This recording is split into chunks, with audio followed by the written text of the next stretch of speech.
Hey plant lovers, welcome back. There's a corner in a lot of homes, maybe a hallway, maybe an office, maybe that interior bathroom where the only window faces a wall. And most people look at that corner and decide plants simply aren't possible there. I used to think the same thing. Then I started researching why certain plants tolerate low light, not just survive it, but genuinely thrive in it. And the answer completely changed how I choose plants for my home. Here's what most people don't know. The distinction between a plant that tolerates low light and one that's biologically engineered for it is enormous. We've spent decades recommending the same short list of dim room survivors without explaining why they work. Today, I want to fix that. We're going to look at 7 plants built for low light conditions, understand exactly what's happening inside their cells when the sun doesn't reach them, and walk through precisely how to care for each one. By the end, you'll have a real understanding, not just a list. Before we get into it, if you're new here, subscribe. I make these videos for plant owners who want to understand their plants, not just keep them alive. That's a different goal, and it leads to a different quality of result. Let's talk about what low light actually means first. Not in the vague, hand-wavy sense that most plant content uses it, but mechanically.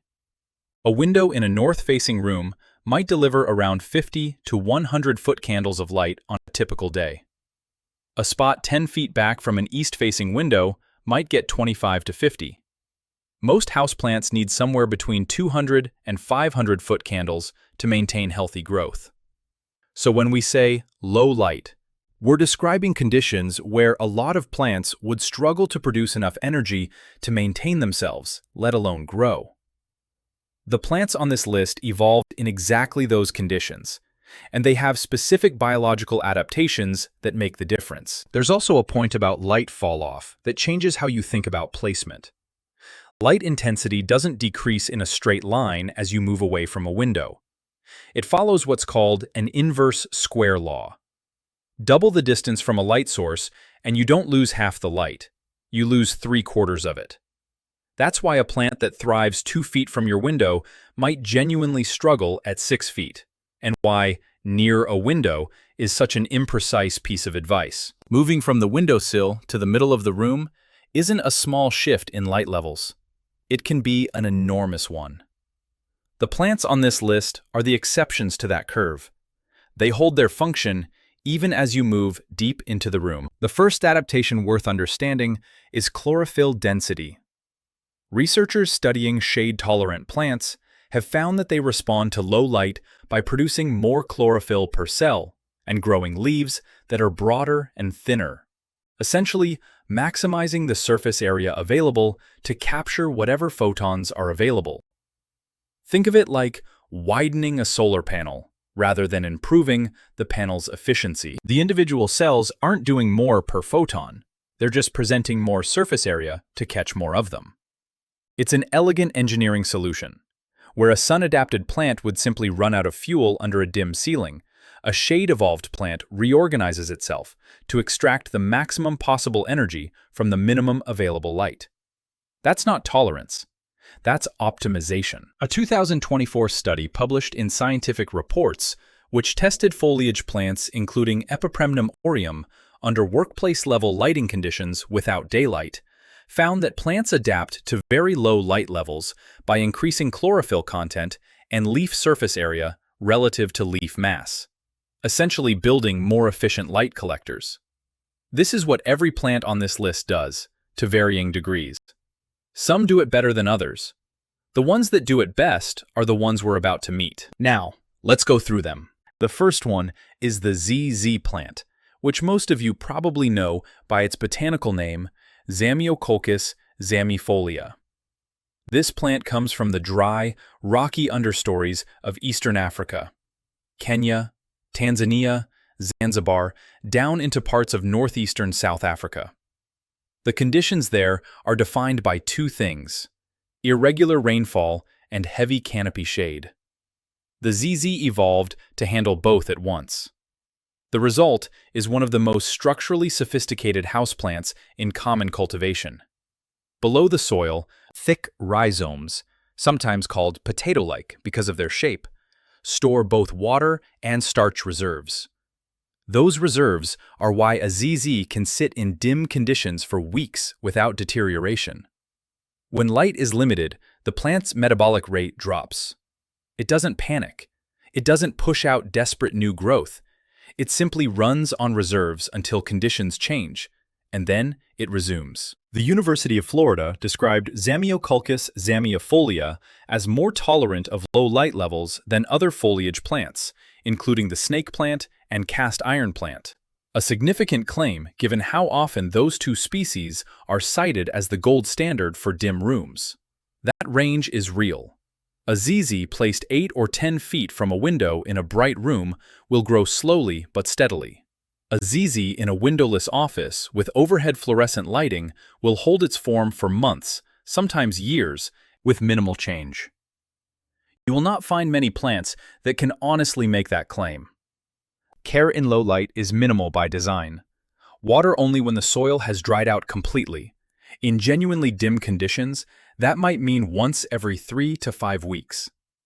The rhizome storage system means the plant will not wilt and signal thirst the way most houseplants do. It simply waits. If you water on a human schedule instead of a plant schedule, you will rot the rhizomes, and a rotting rhizome is the only real way to kill a ZZ plant. Bright indirect light is where it grows most vigorously, but it will maintain its health and form well below that threshold. It is not a fast grower, regardless of conditions.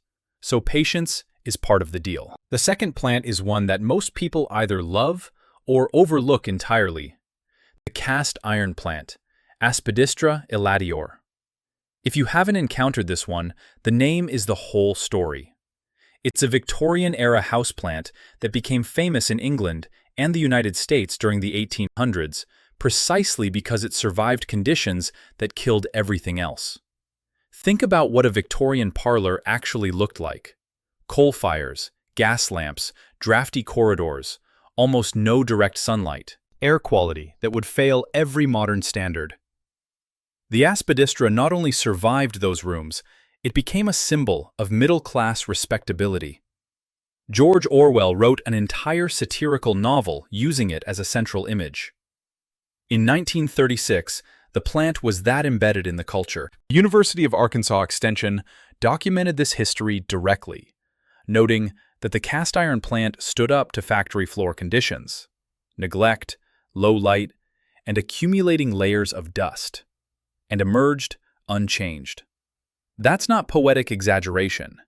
It's an accurate description of the plant's actual biological tolerance range. What's happening structurally is that Aspidistra elatior is native to the forest understories of Japan and Taiwan, where it evolved beneath a closed canopy in conditions that sometimes deliver only 5 to 10% of full sunlight. NC State Extension notes it is tolerant of partial to full shade and genuinely intolerant of direct sun, which means this is not a shade-adapted sun plant. It is a shade plant, full stop. Its dark, broad leaves evolved specifically to capture diffuse, low-intensity light. Direct sun will bleach and damage those leaves. The low-light conditions most plant owners dread are, for this plant, the natural conditions it was built for. In a home setting, this translates to straightforward care. Water when the top 2 inches of soil dry out, which in low-light conditions might mean every 2 to 3 weeks. Aspidistra tolerates cool temperatures, low humidity, and irregular watering without complaint. It grows slowly, a new leaf every few weeks at best, and that slow growth is actually useful. A plant that grows slowly in dim conditions is a plant that doesn't stretch toward light, doesn't become misshapen, doesn't demand repotting every season.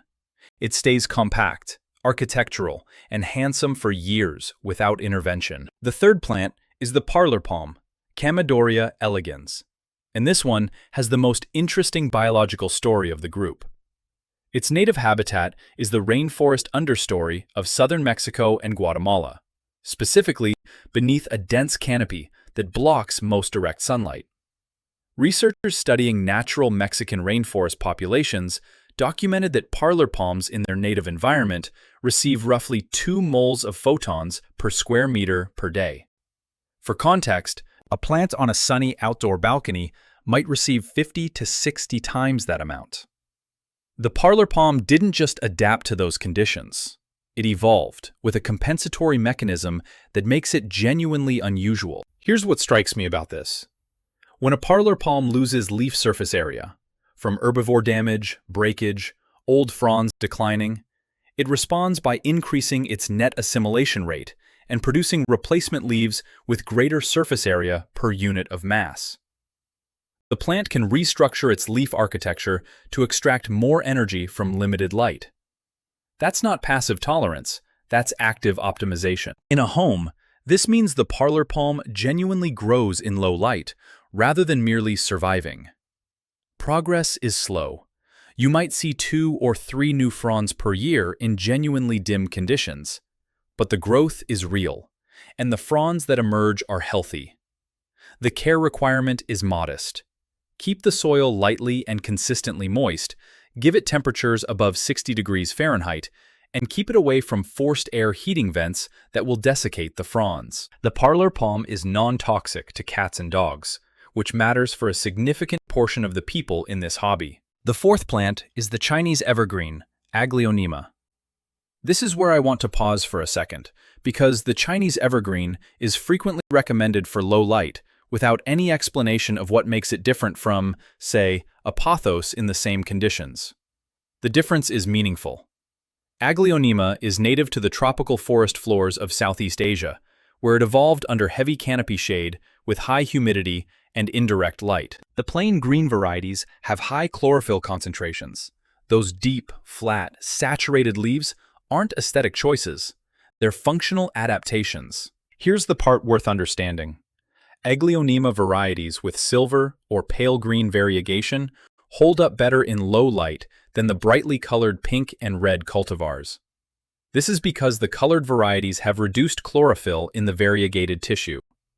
Less chlorophyll means less photosynthetic capacity, which means more light dependency. If you're placing a Chinese evergreen in a genuinely dim room, the classic silver-green varieties, Aglaonema commutatum, Silver Bay, Maria, will maintain their form and coloring better than the showier red-leafed cultivars. The Seattle Times gardening desk noted specifically that low light preserves leaf color in Chinese evergreens, meaning the palette the plant has in dim conditions is actually stable. It won't bleach. It will hold. Care is simple. Water when the top inch of soil dries. Keep temperatures consistently warm. Avoid cold drafts from windows in winter. The Chinese evergreen is one of the more forgiving plants on this list when it comes to irregular watering. It's not as drought-tolerant as the ZZ plant or the cast iron plant, but it's more forgiving than most tropical foliage plants. The fifth plant is the prayer plant, Maranta leuconura. I want to include this one because it's undersold in the low-light category and has a behavioral quality that makes it genuinely engaging to live with. Prayer plants evolved on the forest floors of Brazil, where canopy cover is dense and available light is limited. They developed a behavior called nyctinasty, the rhythmic folding of their leaves upward at night, like hands in prayer, then unfolding again at dawn. This happens regardless of light levels. You can put a prayer plant in a dim room, and it will still perform this movement every day. The folding behavior is not decorative. It's a water conservation mechanism.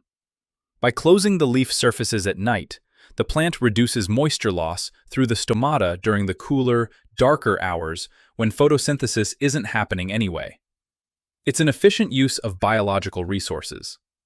And it makes the plant interesting to watch in a way that most low-light options aren't. Here's where it gets interesting from a care perspective. The nyctinastic movement, that daily folding, is driven by changes in turgor pressure in specialized cells called motor cells at the base of each leaf. This mechanism requires no particular light level to function.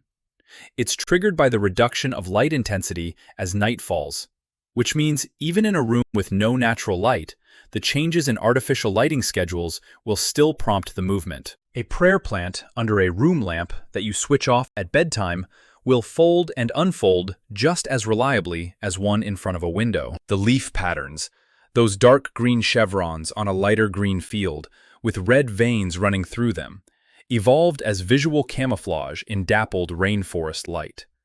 They won't fade in low-light indoor conditions.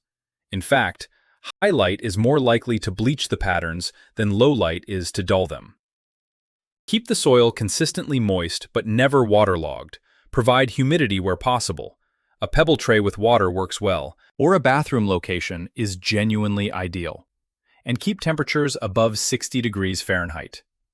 Prayer plants dislike cold drafts and the dry, forced air that comes from heating vents in winter. A small humidifier nearby makes a real difference in the growth rate, though the plant will tolerate household humidity levels without dying. Beyond that, they're more forgiving than their finicky reputation suggests. The reputation comes from people placing them in dry, cold conditions, not from any inherent fragility. The sixth plant is the peace lily, Spathiphyllum wallisii. I've covered this plant before from a different angle, but it belongs here because it's one of the few low-light plants that also blooms reliably indoors under the right conditions. Native to the tropical forests of Colombia and Venezuela, the peace lily evolved in understory conditions with filtered light and high humidity. It's tolerant of low light in a way that the parlor palm is, not passively, but actively adapted to function in it. Here's what most people get wrong with peace lilies in dim rooms. They water on a schedule. Don't. The peace lily will droop dramatically when it's thirsty, and this drooping looks alarming, but it's not emergency status. The plant is signaling. The wilting happens because the plant is reducing its leaf surface area to conserve water. It's reducing its own transpiration load while it waits for replenishment. Water when you see that droop. Wait for the soil to become partially dry before watering again, and the plant will tell you when it needs attention. In low-light conditions, that signal might come every 7 to 10 days. In very dim conditions, less. The real mistake is watering before the plant signals. That's how you end up with root rot in a plant that's supposed to be indestructible. The peace lily will bloom in low light, but it will bloom more readily with a few hours of indirect light per day. If you're keeping one in a windowless room and it's been more than a year without a flower, try moving it closer to a light source for a few months, a spot near a window or under a bright overhead light for several hours a day. The bloom is worth the effort. That white spathe is striking against the dark green leaves, and it lasts for weeks before fading to pale green and finally dying back. The plant often produces a second flush of blooms in autumn, even when it isn't expected. The seventh and final plant is Aglonema's distant cousin in terms of environmental backstory, the cast iron plant's aesthetic opposite in terms of appearance, the pothos. Wait, I know. Pothos gets recommended for everything. But the reason it keeps appearing on these lists is biological, not arbitrary. Epipremnum aureum evolved in the Solomon Islands and Southeast Asia as a forest floor and climbing plant. It starts its life in deep shade at ground level, then climbs toward light as it matures. That dual-phase adaptation means it has genuine low-light architecture baked in at the cellular level. The plant didn't develop low-light tolerance as an afterthought. It spent its early evolutionary existence surviving on the forest floor before it ever reached brighter conditions. What most people don't discuss is the difference between how a pothos grows in low light versus how it looks. In genuinely dim conditions, the leaves will be smaller and the internodal spacing, the distance between each leaf along the vine, will increase. The plant is stretching toward the light source, which is a normal phototropic response. This doesn't mean it's struggling, it means it's mobile in its strategy. If you want denser, more compact growth with larger leaves, keep it closer to a window. If you simply need coverage on a high shelf or trailing from a basket in a dim room, the pothos will trail and produce new leaves regardless. The plant is not precious about light levels. You can grow a pothos under warm, white LED overhead lighting with no windows at all, and it will keep going, though more slowly than it would in brighter conditions. One care note worth making explicit. Pothos are among the most toxic houseplants for pets and small children due to insoluble calcium oxalate crystals in the tissue. They cause irritation and swelling in the mouth and digestive tract. If you have cats that chew plants, and low-light rooms often mean shelf-level plants that cats can reach, you may want to choose the parlor palm or cast iron plant for those locations instead. Pothos is genuinely easy and genuinely beautiful, but this is a real consideration. There's a practical point about watering that applies across several plants on this list, and it's worth stating directly.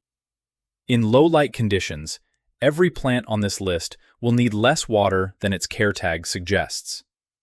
Photosynthesis slows. Metabolic activity decreases. Water consumption drops. The soil will stay moist longer than it would under bright light. Every single root rot problem I've seen in low-light situations traces back to someone watering on a bright light schedule in a dim light location. The fix is simple. Adjust the schedule and let the soil moisture tell you when to water, not the calendar. Stick your finger 2 inches into the soil. If it's still damp, wait. If it's dry, water. That rule covers every plant on this list. One more thing that rarely gets discussed: dust. A plant in a dim room is working harder to capture every available photon. Dust on the leaf surface blocks light before it reaches the chlorophyll. In bright light conditions, this is mostly a cosmetic issue. In low light, it's functional. You're reducing the plant's already limited light intake. Wipe the leaves of every plant on this list with a damp cloth every few weeks. The broad leaves of the cast iron plant and the peace lily are the most important to keep clean because they have the most surface area exposed.